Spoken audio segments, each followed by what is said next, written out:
ऑलोंडो क्या हालचाल। तो स्वागत है आपका एक और नई वीडियो में। और हाँ, इससे पहले भी इस एपिसोड की 2 वीडियो आ चुकी हैं। अगर आपने अभी तक वो नहीं देखी है तो उन्हें जाकर देख लो। तो बिना किसी देरी के शुरू करते हैं। तो एपिसोड की शुरुआत वहीं से होती है जहाँ पर इसने एक गर्ल को भूख प्यास लग रही होती है। तो उसी समय बर्फ के किंग को एक गधों की टोली जाते हुए दिखती है जो कि कुछ सामान को दूसरी जगह ले जा रहे होते हैं। तो हमारा बर्फ का किंग उन पर हमला कर देता है और कहता है कि चुपचाप अपना सारा सामान खाने पीने का मुझे दे दो। लेकिन इससे पहले आइस एम्परर उन पर हमला करते उससे पहले ही वो फीमेल स्नेक बीच में आ जाती है और वो आइस एम्परर को रोकती है कि रुको, मैं इनसे बात करूंगी। इसके बाद वो फीमेल स्नेक उनसे मटक मटक कर बात करने लगती है और साथ ही साथ वो अपने गले का लॉकेट भी देती है उन व्यापारियों को, ताकि जिसके बदले वो उन्हें खाना दें। लेकिन बर्फ का किंग उस स्नेक लड़की की बात नहीं मानता और उन सब पर हमला कर देता है और उन सबको घायल कर देता है। इस बात से वो स्नेक लड़की बहुत गुस्सा होती है और वो बर्फ के किंग पर चिल्लाने लगती है। लेकिन बर्फ का किंग उन व्यापारियों के सामान के पास जाता है और सामान से कपड़े को हटा देता है और हटाते ही वो स्नेक लड़की से कहता है कि ये व्यापारी स्नेक लड़कियों को यहाँ से ले जाकर अपना गुलाम बना लेते हैं और साथ ही साथ कुछ स्नेकों को बेच भी देते हैं। लेकिन इतने में वो घायल सैनिक दोबारा से उठ जाते हैं और हमारे आइस एम्परर पर हमला कर देते हैं। तो आइस एम्परर भी उन पर हमला कर देता है और आइस एम्परर के सामने, मतलब कि बर्फ के किंग के सामने, वो सब तुच्छ से इंसान थे, इसलिए वो उन सबको बड़ी आसानी से मार देता है। अब वो इसके बाद उन स्नेक लड़कियों को भी मारने के लिए जाता है क्योंकि उसे पता है कि अगर यहाँ से बचकर चली गई तो ये क्यून मेडुसा से, मतलब कि होटेस्ट क्वीन से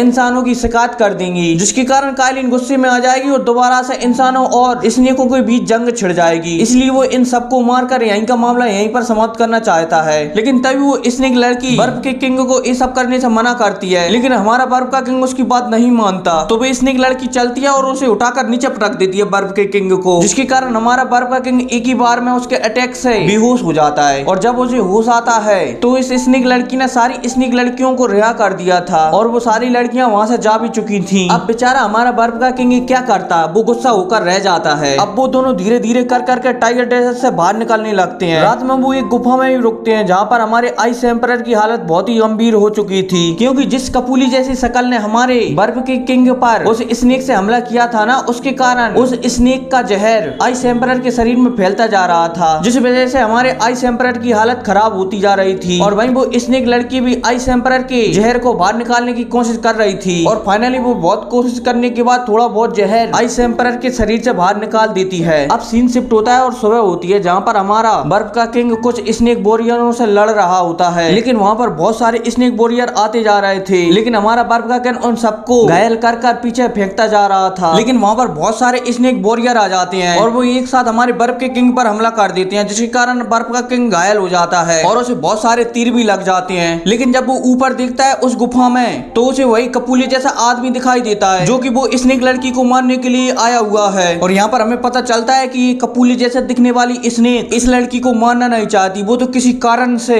इस लड़की को इसे मारना पड़ रहा है। लेकिन जैसे ही वो कपूली जैसी स्नेक लड़की को मारने वाली थी तो उसी समय बीच में बर्फ का किंग आ जाता है और वहाँ पर एक चकमा देकर और अपनी पूरी पावर का उपयोग कर वहाँ से उस स्नेक लड़की को ले जाता है, उस कपूली जैसे आदमी से बचाकर। और अब सीन शिफ्ट होता है और हमें एक गुफा का सीन बताया जाता है जहाँ पर बर्फ का किंग और वो स्नेक लड़की बैठी हुई होती है। और यहाँ पर हमें पता चलता है कि जो हमारा बर्फ का किंग है वो इस स्नेक लड़की से प्यार करने लगा है, लेकिन स्नेक लड़की उससे प्यार नहीं कर सकती क्योंकि नियम के खिलाफ है। और वहीं ये सब बातें सोचकर हमारा बर्फ का किंग आइस एम्परर उदास हो जाता है और वो अपने बारे में उस स्नेक लड़की को बताने लगता है कि वो किस सेक्ट से है और वहाँ पर वो क्या काम करता है। आइस एम्परर उस स्नेक लड़की को बताता है कि मैं एक ऐसे सेक्ट से हूँ जहाँ पर पैदा होते ही उस बच्चे को अपनी जिम्मेदारी दे दी जाती है, मतलब कि पैदा होते ही तुम्हें बता दिया जाता है कि तुम्हें ये काम करना है। और आइस एम्परर उस स्नेक लड़की से ये भी कहता है कि मेरे साथ इन कामों को करने के लिए एक लड़की भी थी जिसे मैं प्यार करने लगा था और वो भी मुझे प्यार करने लगी थी। लेकिन जब सेक्ट के बड़े लीडर को पता चला तो उन लोगों ने हम पर बहुत गुस्सा किया, वो हमें मृत्यु दंड देना चाहते थे, लेकिन उसने मुझे बचाने के लिए अपने आप को ही मार डाला और तब से मैं उसकी मौत का जिम्मेदार अपने आप को मानने लगा हूँ और मैं असल में हूँ भी उसकी मौत का जिम्मेदार। वो स्नेक लड़की बर्फ के किंग की ऐसी बातें सुनकर वो भी बहुत उदास हो जाती है। और अब सीन शिफ्ट होता है और हमें क्वीन मेडुसा को बताया जाता है, मतलब कि उसकी बैक स्टोरी को बताया जाता है कि असल में वो कपूले जैसा आदमी और कोई नहीं बल्कि क्वीन मेडुसा ही है। और जो वाइन शॉप का ओनर था जिसने बर्फ के किंग से उस स्नेक लड़की को मंगवाया था, उसे मंगवाने के लिए और किसी ने नहीं बल्कि क्वीन मेडुसा ने ही पैसे दिए थे उन वाइन शॉप के ओनर को,